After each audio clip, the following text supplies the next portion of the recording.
Hello everyone. आज हम आपके सामने लेके आए हैं चैप्टर नंबर 5 अकाउंट का है, +2 क्लास का, जिसका नाम है रिटायरमेंट और death of A partner. Partner की डेथ हो चुकी है और पार्टनर की डेथ होने के बाद जो सारा का सारा हिस्सा है, कैपिटल में, रिवैल्यूएशन में, इंटरेस्ट ऑन कैपिटल में, गुडविल में, एनीवन कुछ भी हो, प्रॉफिट में, वो सारा का सारा किसको मिलता है? उसके वारिस को।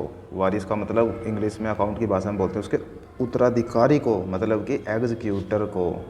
तो अब वो हमारा इतने बड़े टॉपिक में सिर्फ एक छोटा सा ही टॉपिक है कि जो उसके उत्तराधिकारी है, एग्जीक्यूटर है, उसको जो प्रॉफिट में हिस्सा मिलेगा, कब तक मिलेगा और किस हिसाब से मिलेगा, वही हमारा आज का टॉपिक है। तो एग्जीक्यूटर को प्रॉफिट्स में क्या हिस्सा मिलना है, वो हिस्सा देने के भी दो तरीके होते हैं। एक होता है ऑन टाइम बेस, एक होता है ऑन सेल बेस, वो इसके बाद चलेगा। अभी हम अपना पहला जो तरीका चलाएंगे उसका नाम है भाई ऑन टाइम बेस, ठीक है, या बेसिस। तो ऑन टाइम बेस के अकॉर्डिंग क्या होगा, इस मेथड में हमें ये देखना होगा कि पिछले साल कितना प्रॉफिट हुआ है बिजनेस को, और इस वर्ष वह कितने महीने तक साझेदार रहा, क्योंकि क्या पता कि इस महीने किस तारीख को डेथ होगी हो। तो जब जिस तारीख को वो मरा, मतलब पार्टनर डेथ होगी है, उसी तारीख तक का, वहाँ तक का उसके लाभों में ऐसा निकाल के उसको दे देंगे। बस यही है मेथड, जिसका पहला मेथड का नाम है ऑन टाइम बेसिस, ठीक है। तो मैं इसके बेस पे क्वेश्चन लेके आपको मेथड सिखाऊंगा, बड़े ध्यान से आप लोग देखिएगा और समझिएगा, आपको 100% समझ आएगा। क्वेश्चन लिया है मैंने ये। क्वेश्चन कहता है राम, मनोहर और जोशी तीन पार्टनर हो गए हैं। जोशी गया भाई, ये चला गया जोशी, ठीक है, जोशी की डेथ हो गई, जोशी डाइड 28 फरवरी, 28 फरवरी को गया है। इन बातों का ध्यान रखना है, 28 फरवरी को गया है। कब खाते क्लोज होंगे वो बाद में पढ़ेंगे। 1994 पुराना अकाउंट है इसलिए 4 दिखा रहा है। His share of profit from the closure of the last accounting year till the date of death was to be calculated on the base of average of 3 completed year profit before death. मरने की दिन तक का जो है 3 सालों का average profit आपको दिखाया गया उसने 91, 92, 93 में 7,000, 8,000, 9,000 रिस्पेक्टिवली, 7,000, 8,000, 9,000। और फिर कहता है calculate Joshi share of profit, Joshi का प्रॉफिट का हिस्सा निकालिए डेथ तक का, necessary general entry for the same.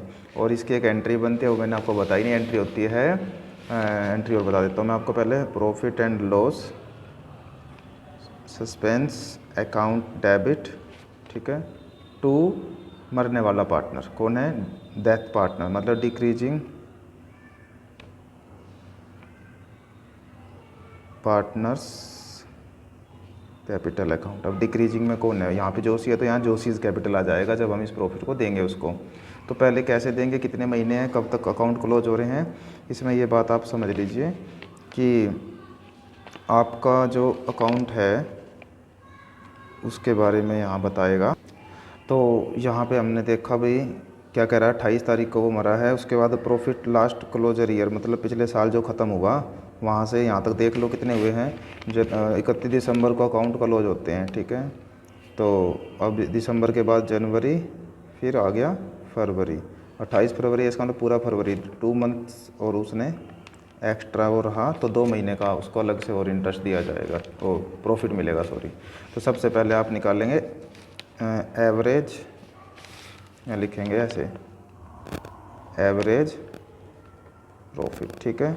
अब एवरेज प्रॉफिट में देख लो, प्रॉफिट है 7, 8, 9,000, तो इन सबको ऐड करें पहले, और एवरेज आपको निकालना आता है, गुडविल के मेथड में आपने सीख रखा है।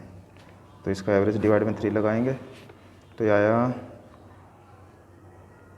24,000 डिवाइड में 3, 8,000 आ गया एवरेज प्रॉफिट, ठीक है। अब एवरेज प्रॉफिट के बाद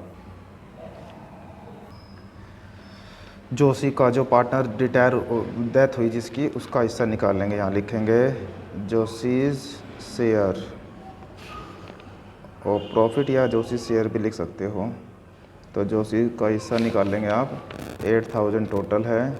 जोशी का हिस्सा देखेंगे भाई, रेशो देखो, कुछ नहीं बोला तो रेशो है 1:1:1, तो जोशी का हिस्सा हो गया 1 डिवाइड में 3।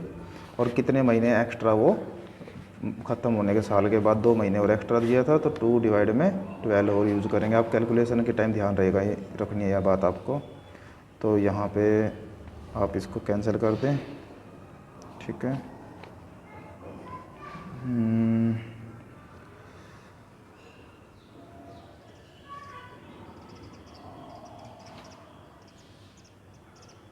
ये आपका फिर 3 पे 3 पे इस तरह पॉइंटों पे कटेगा ये, ठीक है। फिर इसको दोबारा फिर कैंसिल करेंगे तो 444.44 लगभग इतना अप्रोक्सीमेट आपका आंसर आ जाएगा, ठीक है।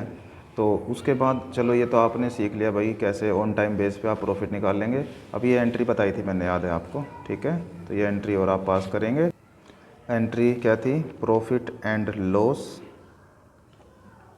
Suspense account debit to partner, बनने वाले का नाम है जोशी, जोशीज कैपिटल अकाउंट और अमाउंट 44.44 ये आप फिल कर देंगे, डेट्स ऑल। ये था आपका ऑन टाइम बेस वाला केस, ठीक है। और ऐसा भी नहीं है कि आपको अलग अलग हर बार एवरेज प्रॉफिट ऐसे निकालना होगा, कई बार इकट्ठा भी दे देगा पूरे साल का प्रॉफिट, तो फिर आपका एवरेज नहीं निकालना, डायरेक्ट उसके जितने महीने तक वो जिएगा और जितना उसका हिस्सा होगा से मल्टीप्लाई करके आप उसका हिस्सा निकाल दें और एंट्री में डाल देंगे। तो हर बार जरूरी नहीं एवरेज ही निकालना है। तो इस तरह से आपका ये ऑन टाइम बेस वाला जो टॉपिक है मैंने आपको अच्छी तरह से बता दिया, कब करना है कैसे करना है ये आपको आ गया होगा। और 4 नंबर में 100% आता है, ये भी ध्यान रखना है। हरियाणा बोर्ड में तो थ्योरी भी आ जाती है कि जो एग्जीक्यूटर है, मरने वाला पार्टनर है, उसका जो प्रॉफिट का शेयर है वो कैसे कैसे दिया जाएगा। तो उसमें आप थ्योरी में ऐसे ही बताओगे, एक ऑन टाइम बेस पे और एक ऑन सेल बेस पे। फिर ऑन टाइम बेस के ये थ्योरी थोड़ी सी लिख के फिर एग्जांपल दे के फिर करना है, फिर ऑन सेल बेस पे भी ऐसे करना है। तो थ्योरी भी अपने आप आ जाएगी अगर आप ये वाला मेथड और अब ऑन टाइम बेस या टर्नओवर बेस वाला मेथड भी सीख लेंगे। थ्योरी भी आ गई बड़े नंबर में और 4 नंबर के न्यूमेरिकल भी आ गया। तो बेनिफिट ही बेनिफिट है। फिलहाल तो आप इसकी प्रैक्टिस करो, 2-3 क्वेश्चन है जो भी बैक से यहाँ से वहाँ से आ जाएगा आपको सारा। Thank you.